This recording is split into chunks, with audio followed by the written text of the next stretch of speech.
Hey, you guys, I wanted to just give you a quick talk. I don't have time in class to just sort of address assignment 2 and APA and why some of you may view it as the bane of your existence, but I want to put it into context for you all so that you understand that it's a very important part of our nursing science.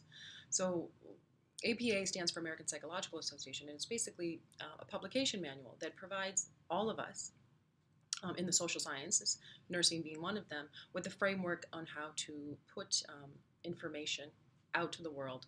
And this is important. Why do we care so much as educators, and why should you care? Because we need the same framework to build our knowledge base, right? So nursing we talked about this in class and earlier in the semester, is still an emerging profession when it comes to their own scientific knowledge. So it's really important that we all work together and talk the same language so that it's easier to extract information from other people.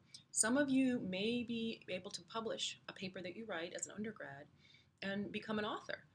That's definitely a possibility. It happens. So the key is to write well and to write in a professional format. And our professional format is APA, and that's why it's important. So some people, feedback, some people don't like feedback. For me, I think feedback is a gift. It's when you don't get feedback that someone doesn't take the time. It takes time to give people feedback, and I hope that you view it as such. So I saw lots of different iterations of a reference, starting from one end of the spectrum, no reference to any sort of reference, to perfect. But very, very, very, very, very few, if really, was perfect. The vast majority were towards the end of not addressing it, and those of you that did attempt, I appreciate it, but we're still missing key concepts. So here is an example of what the appropriate reference would have been for this paper. So we have the author, the year, the title, italicized, the edition, some of you forgot the edition, location, meaning the town and the state, followed by the publication, American Nurses Association. For those of you that had this much but had the other publishing the actual company that published it, that's a bit of a gray area, nursebooks.org, I was happy to give you credit for that, just so you know. This is sort of a mishmash of a couple examples of incorrect APA in-text citation. And a lot of you, started out your papers just sort of getting right to the point in the ANA, but everything needs to be put in context. So here you just started about the ANA Code of Ethics, infrastructure, infractions made, and underlying the title. And this is one way to do it. And then here we have a quote, which is good. The quote is almost there. This is not awful, but it's not appropriate APA, so I want to put in context and then show you what an appropriate one is.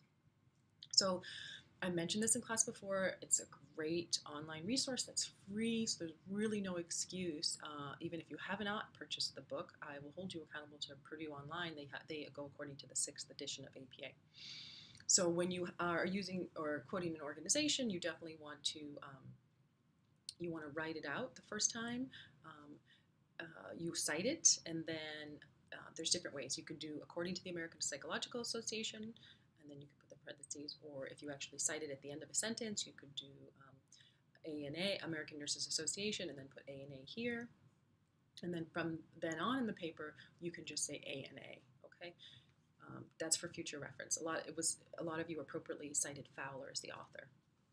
So this was sort of, I took a mishmash and put together an example of proper APA in-text citation. So it would be something like this. According to the American Nurses Association, ANA, Guide to the Code of Ethics for Nurses with Interpretive Statements, and then we cited Fowler and the year. There were several provisions that pertain to the case study presented. One of the infractions Jan made related to provision 3.4, and then we have in parentheses professional responsibility in promoting a culture of safety, and then we have we have the page number. It's not PG, it's page number. You always need to cite the page number whenever you have a direct quote, and that's important to know. Again, this are some examples from Purdue OWL Online Writing Lab. There's different ways if you are quoting in text. This is for short quotations. There's a whole set of different rules that apply to larger chunks of quotation that are embedded in a paper. Okay, so you can see a lot of you, what you want to do is you want to have the author. It would be Fowler, 2015, page, so and so. This is for future reference as well. This would have applied to your first paper where you had personal communications. You would just say the name of the person, personal communications, and the date that you had that as well.